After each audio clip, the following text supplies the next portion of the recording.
Nos vamos a una píldora saludable, nos vamos a una píldora saludable.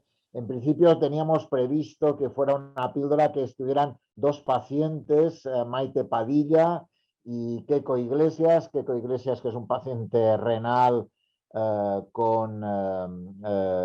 está en diálisis, está pasando unos días muy malos y ayer me comentó que lo tenía muy difícil de estar hoy con nosotros. Y lo disculpamos, una pena porque Keiko es una persona muy activa, que hace mucha actividad en redes sociales, en su blog, fomentando iniciativas de alfabetización en salud y es una pena que no pueda estar. Está con nosotros Maite Padilla y Maite Padilla, me encantaría si está por aquí, que ya está. Estoy, pero A no ver, se me ve, no se te ve, ¿no? no se me ve. Estoy intentando que me veáis, porque antes me veía yo y no Maite sé Padilla, qué ha te podido presento pasar. mientras puedes intentar acceder con la cámara o si no, Sí, José Luis, a ver si te puede ayudar. Maite Padilla es una persona fantástica, maravillosa, autora de un libro, Fibromialgia, mi compañera. Ella tiene un eslogan, un hashtag, diría, a nivel más tuitero, que es siempre adelante. Y es una persona que vive con fibromialgia y vive con dolor crónico. Ella dice de ella que está centrada en vivir, en sentir, en disfrutar de la vida y colabora con un grupo de pacientes que se llama Pacientes que Cuentan. Pacientes que Cuentan es una iniciativa que trabaja en red y que hacen actividades habitualmente en Twitter, además de otros canales de comunicación como Instagram en fin, es una persona fantástica. Mi relación con ella es desde hace tiempo, hemos colaborado en diversas acciones me gustaría preguntarle, a pesar de que no la veo, pero pero estoy aquí. estás aquí, por tanto, Sí. eh, eh, y es sobre, me gustaría que hicieras el papel de paciente, ¿no? Me gustaría que un poco en este papel de paciente que tienes una mirada, paciente con dolor, muchos pacientes tienen dolor, pacientes con fibromialgia, sin duda alguna un elemento muy importante. Y me gustaría que pudieras plantearnos cuáles son las claves para ti, para que un proyecto de alfabetización en salud ayude a un paciente a realmente alfabetizarse. Decía Manolo Armayones que el nivel de alfabetización en España es mejorable, francamente mejorable. Entonces me gustaría un poco que desde la perspectiva de una paciente como tú, una paciente con dolor, con fibromialgia, que tuviste, si no recuerdo mal, una depresión hace tiempo, que superaste muy bien. ¿Cómo estos proyectos de alfabetización en salud tienen que ser? ¿Cómo deben ser? ¿Cómo crees que pueden ayudar a ser? ¿No? Bueno, pues muy sencillos. Antes de nada, gracias Joan Carles por invitarme a esta sala y me han encantado las propuestas que he podido escuchar, el acercar el hospital al paciente, el humanizar al paciente, hacer informes de alta más accesibles me ha parecido maravilloso porque los mensajes no llegan a los pacientes, se utiliza un lenguaje lleno, como ha comentado antes Alberto, de abreviaturas, de lenguaje técnico que no llega. Y nosotros somos pacientes, no somos profesionales sanitarios. Entonces necesitamos que ese lenguaje se adapte a nosotros. Empezar por ahí, porque si no, la alfabetización no es posible. Primero, rebajar el lenguaje a un nivel sencillo, adecuado para el receptor.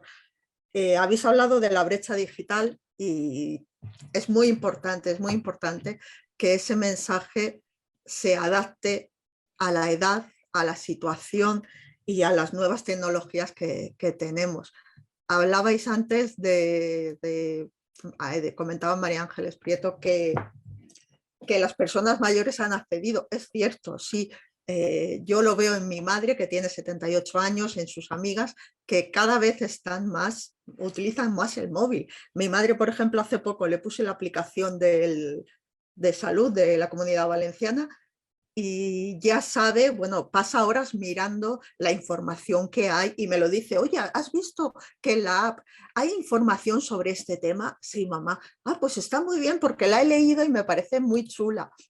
Entonces, yo creo que esa brecha existe, pero se va rebajando, aunque queda mucho por hacer, porque necesitamos, lo primero, un lenguaje sencillo, que el paciente lo pueda entender. Y tenemos que transmitir un mensaje cercano, un mensaje que los pacientes entendamos como sincero. Como sincero, como sencillo, como que está hecho para nosotros, no para los profesionales sanitarios, porque ocurre que cuando leemos un informe o vamos a una consulta, los términos son tan técnicos que salimos de allí con muchas dudas. Y claro, una consulta ya es una situación estresante para muchos y no te da tiempo a preguntar, no te atreves a preguntar, no se te ocurre la pregunta. Entonces yo empezaría por ahí, por adaptar el lenguaje a los, a los receptores, y facilitar el feedback, importantísimo. Cualquier iniciativa de alfabetización en salud debe favorecer el feedback, porque si no sabes cómo lo están percibiendo, no estás haciendo bien tu trabajo. Si no sabes cómo, si lo están entendiendo, si tienen dudas, qué tipo de dudas tienen, no sirve de nada esa iniciativa de alfabetización. Entonces, se debe de primar, se debe de facilitar el feedback. Porque, como he dicho antes, pues a veces los pacientes o los no pacientes nos ponemos nerviosos ante una situación y no entendemos o no somos capaces en ese momento de asimilar y plantearnos las dudas y preguntas que nos surgen. Y bueno, te he contado un montón de cosas así, sin parar.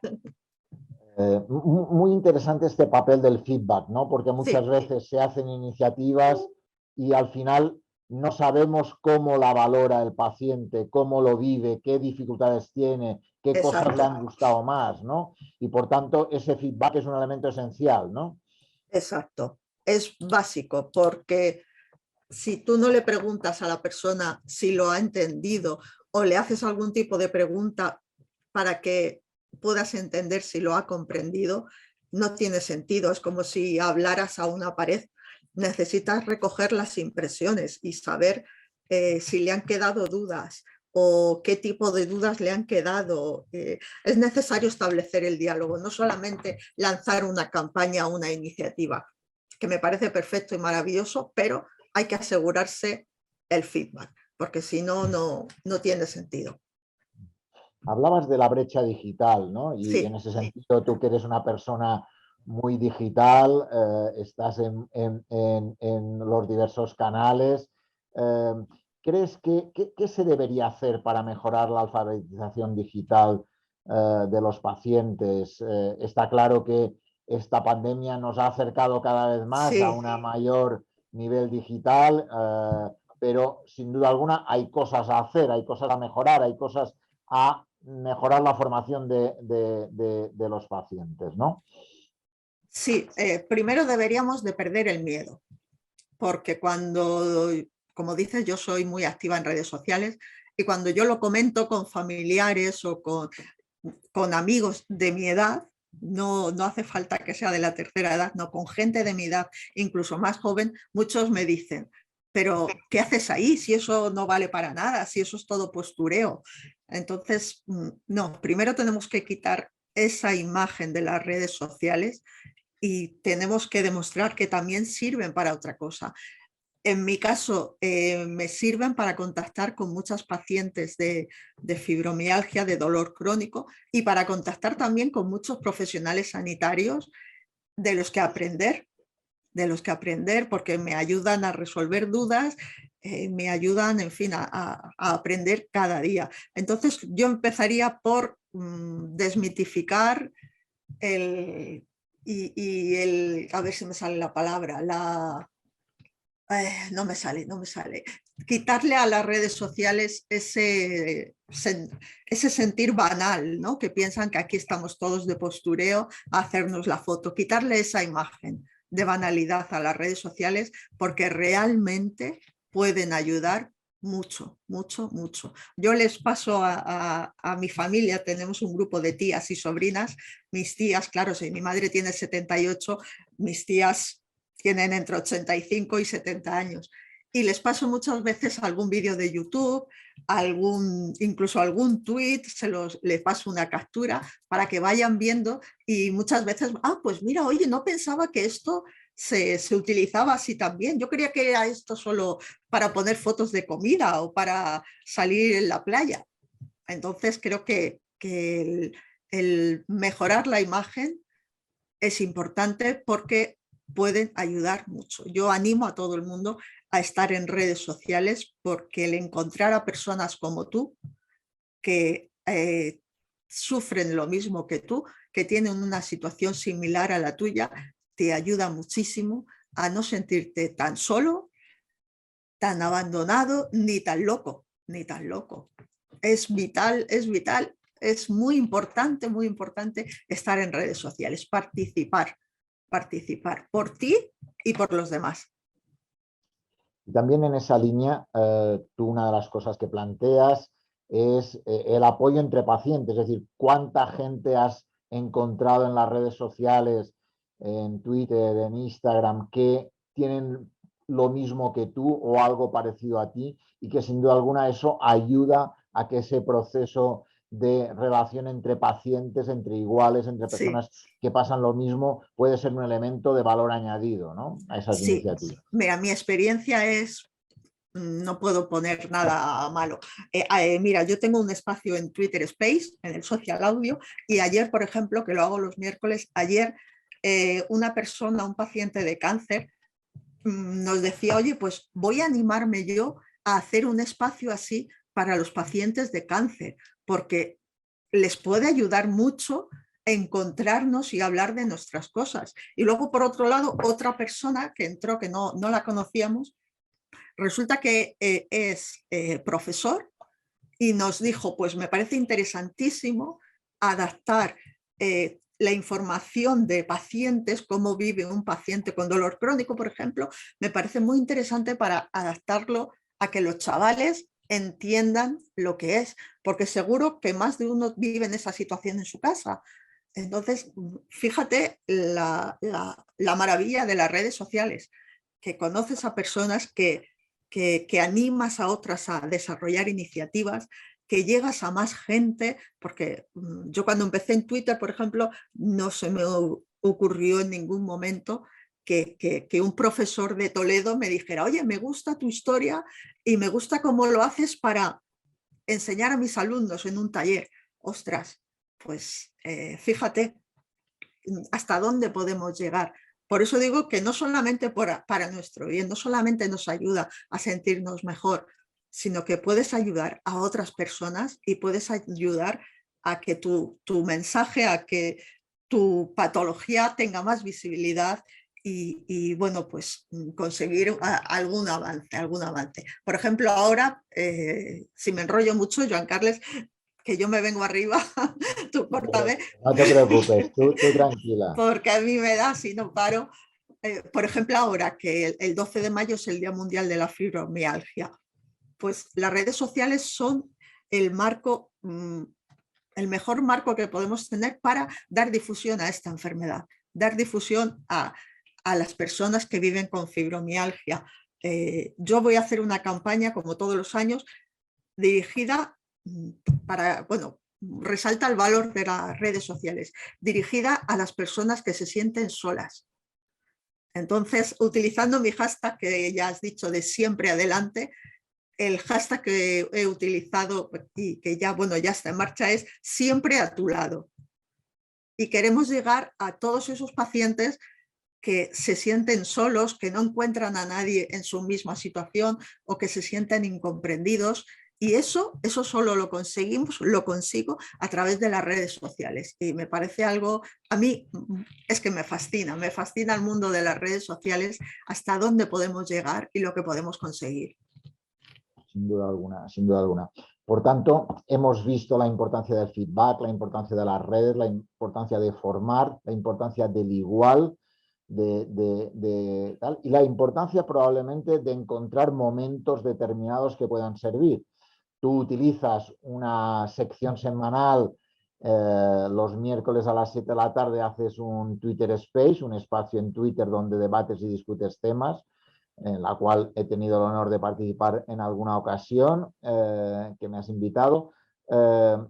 Probablemente, además de todos estos aspectos que hemos ido nombrando, ¿qué cosa al final, digo para ir cerrando y poder hacer una pequeña pausa para que las personas que están en la sala puedan descansar un momento, ¿no? Pero a partir de eso, ¿qué le pedirías a un profesional de salud?